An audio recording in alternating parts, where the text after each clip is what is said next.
Lancer un podcast, c'est pas un sprint, ce n'est pas une course à la précipitation.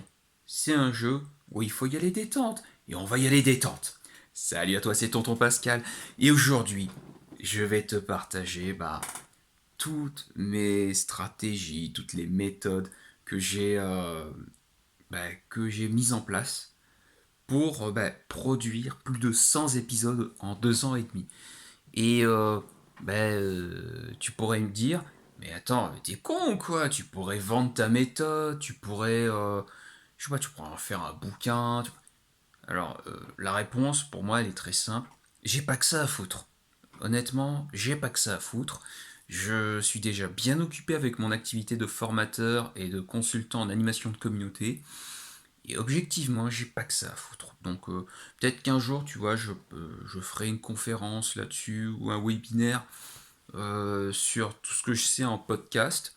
Mais là, en fait, je me dis, tu sais quoi, je vais le partager là en vidéo. Et d'ailleurs, si ça t'intéresse, en fait, qu'un jour je fasse une conférence, un webinaire sur tous mes conseils de podcasteur, tu me le mets dans les commentaires. Comme ça, ce sera très cool.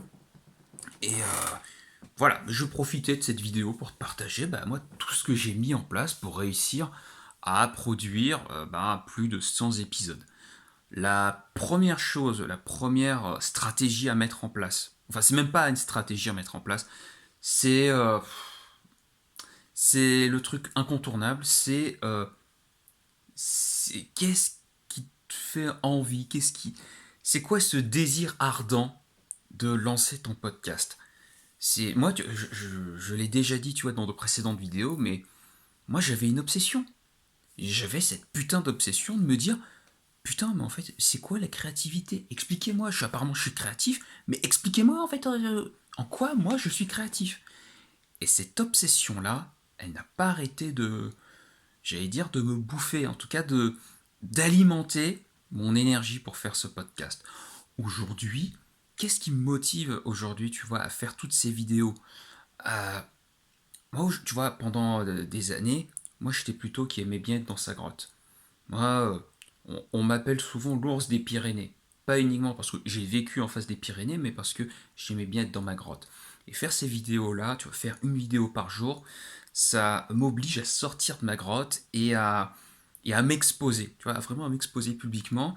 Et je sais que plus je vais m'exposer, plus je vais grandir. Et disons que j'en ai marre de la situation dans laquelle j'étais dans ma grotte. Maintenant, j'ai vraiment envie de sortir. Et c'est ça qui me fait keep going, comme on dit en anglais. Donc voilà. Et donc, pour le podcast, rappelle-toi en fait, pourquoi tu fais ça? Pourquoi tu lances ton podcast? Et ça, c'est vraiment le truc le plus important parce que c'est ta destination. C'est ça qui te fait dire, ok, c'est là où je vais. Donc je vais dans cette destination-là. Enfin, ou alors peut-être que toi, ce sera, je vais par là. Voilà, c'est ma destination. Super important. La deuxième chose qui m'a permis de tenir plus de 100 épisodes, c'est avoir une trame pour mes interviews. Parce que moi, j'ai fait beaucoup d'interviews, et à un moment donné, euh, je me suis dit, le mieux pour toi, pour te faciliter la vie, c'est d'avoir une trame d'interview. Et en fait, c'est hyper intéressant parce que avoir cette trame d'interview, moi, à un moment donné, ça m'évitait, tu vois, je pouvais discuter avec mon invité, à un moment donné, parfois on pouvait digresser. Et ce qui est bien avec la trame, c'est que ça permet de, hop, j'en étais où, hop, tu peux ramener tranquillement vers ton invité. Et c'est aussi quelque chose qui peut rassurer certains invités. Moi, très souvent, je proposais à mes invités, est-ce que ça t'intéresse d'avoir la trame de mes voilà de l'interview pour savoir quelles questions tu vas avoir. Pour certains, ils disent non non, tu ne me dises rien et spontanéité. Et pour d'autres, tu dis écoute, oui, comme c'est la première fois que je me fais interviewer, j'aimerais bien avoir tes questions, ça pourrait me rassurer. Et voilà. Donc ça joue, c'est très cool, c'est un super élément voilà qui permet de te faciliter la vie. Et donc troisième chose qui m'a aidé à, à produire en tout cas à produire facilement, en tout cas avec le plus de facilité possible, c'est ne pas me faire chier et rendre la production de chaque épisode simple. C'est-à-dire que le but du jeu, c'est d'enlever le maximum de friction dans la production de ton podcast. Et donc, ça veut dire quoi?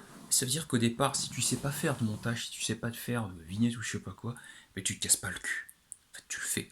Tu y vas et tu, euh, tu y vas comme ça, j'allais dire à l'arrache. Moi, comme je le dis souvent, moi j'y suis allé avec ma bite et mon couteau, hein.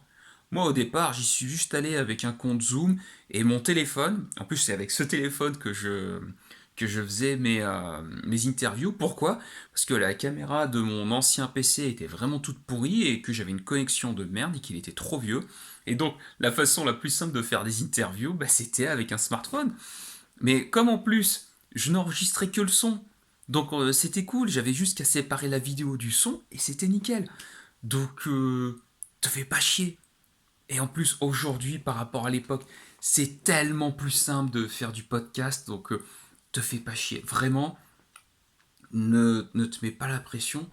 Euh, Mets un minimum de friction et enregistre. Et même si c'est pas optimal au départ, c'est pas grave parce que tu vas t'améliorer. Parce que la quatrième stratégie, produit beaucoup d'épisodes. Ne cherche pas à faire le meilleur épisode dès le départ, tu n'y arriveras jamais. Regarde juste les vidéos que je faisais, tu vois, en début de ce challenge où j'étais un peu plus hésitant. Et là maintenant, je crois que ça doit faire, je suis à plus de 20 vidéos. Donc moi, à force de faire 20, tu vois, à force de produire du contenu, à force de produire des vidéos, bah, ça devient de plus en plus facile et puis ça le fait, puis je m'améliore et tu vas t'améliorer. Et la meilleure façon de t'améliorer, c'est de produire beaucoup. Tu sais, il y a une étude, et ça c'est un de mes invités qui s'appelle Todd Lubar, qui m'avait partagé cette anecdote, qui disait qu'il y a eu une étude qui a essayé de montrer qu'est-ce qui permettait de...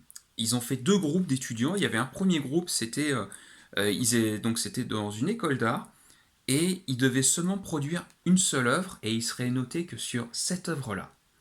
Et tu as un autre groupe qui, eux, ils pouvaient produire un maximum d'œuvres qu'ils voulaient, mais ils seraient seulement notés sur la dernière. Et à ton avis, entre ces deux groupes, qui a eu la meilleure note? Je te le donne en mine, c'est celui qui a produit le plus d'œuvres d'art. Pourquoi? Parce que bah, les mecs, en fait, ils ont tellement poncé, ils ont testé plein de choses, qu'à la fin, bah, ils ont pu avoir quelque chose de beaucoup plus abouti. Alors que ceux qui s'étaient concentrés sur faire une seule œuvre d'art, bah, ils se sont posés énormément de questions, ils ont énormément réfléchi, et en fait, ils n'ont jamais passé à l'action, et même, ils ont expliqué que c'était beaucoup plus difficile de passer à l'action pour réaliser cette unique œuvre d'art. Donc, produit. Pourquoi moi je me suis lancé dans un challenge de faire 100 vidéos en 100 jours? Parce que je savais que les premières vidéos seraient nulles. Et j'ai accepté cela. Et c'est ça que je te conseille, c'est de produire beaucoup et de ne pas chercher la perfection dès le départ. Produit. Et c'est ça qui... Enfin, parce que en plus de cela, comme je l'ai expliqué dans d'autres épisodes, le podcast, c'est vraiment un contenu de relation. Donc tu crées la relation et en plus de ça, tu vas l'entretenir. Parce que peut-être que tu vas pas attirer beaucoup de monde sur les premiers épisodes, mais ceux qui vont être là au départ, eux, ça va être les pionniers. Ils vont être là et ils vont voir la progression et ils vont te supporter dans les moments où tu vas douter. Et puis en plus de cela, et aussi ils vont te supporter dans les moments où tu vas grandir et où le matériel va changer. Eux, ils vont être témoins de cette évolution. Et donc, bah, c'est génial d'avoir des personnes qui peuvent témoigner de ta progression. Donc, voilà, c'est... Te prends pas la tête. Produis et ça va le faire. Et, allez, une dernière chose, parce que moi j'aime bien faire soit 3 soit 5 là on en a eu 4. Si je devais en donner un dernier truc qui m'a permis de tenir... euh, moi je faisais des interviews et là je vais plutôt te partager une erreur que j'ai faite. Et comme ça au moins ça va t'éviter de la refaire. Moi une erreur que j'ai faite, c'est notamment dans les interviews, c'est d'aller chercher des personnes qui avaient beaucoup d'abonnés, beaucoup de likes, qui avaient de la social proof. Ben, je vais te dire une chose. À chaque fois que j'ai choisi des invités pour la social proof, chaque fois, soit je me suis pris un putain de râteau ou un putain de vent, soit on m'a demandé d'annuler l'interview et de ne pas la diffuser. Donc, bon, ça va que j'ai l'habitude qu'on censure mes contenus, mes propos, donc ça j'ai l'habitude. Mais à chaque fois que j'ai eu des invités, je les ai toujours choisis en me disant, putain, lui, ça me parle. Il y a, j'ai envie de lui parler, ça me parle, j'ai envie d'interviewer. Voilà. Ce, que- Ce qu'il me raconte, ça me parle. J'ai vraiment envie de lui parler, j'ai vraiment envie d'interviewer cette personne. Et à chaque fois que j'ai suivi mon intuition, c'était toujours la bonne interview. C'était vraiment la bonne personne que je voulais, que je devais interviewer. Donc, pour le coup, quand tu veux interviewer quand tu fais des podcasts et notamment des interviews, va chercher des personnes, tu dis, putain, j'aimerais beaucoup interviewer cette personne. Je dis, elle, elle a vraiment quelque chose. Déjà, à m'apporter, et ensuite, quelque chose à apporter à tes auditeurs. Et vraiment, ça, je pense que ce sont les conseils que je pourrais te partager.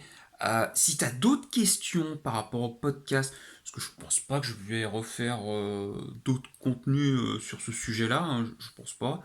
Mais si tu as des questions, si tu as des choses à me demander, bah vas-y, pose-les dans les commentaires. Vraiment, pose-les parce que bah et j'y répondrai. Je répondrai à tes questions. Et qui sait, peut-être que si j'ai pas mal, tu vois, de réponses, bah, peut-être que potentiellement je ferai peut-être un webinaire où j'en partagerai un peu plus et je ferai quelque chose de beaucoup plus structuré que tu puisses bah, ensuite, voilà, que tu puisses réutiliser.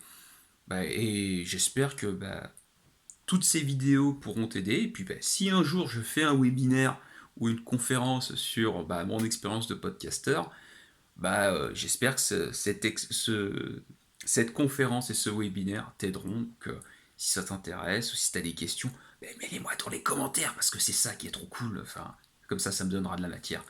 Je te dis à très très vite et on se retrouve rapidement. Je te dis à plus tard. Salut.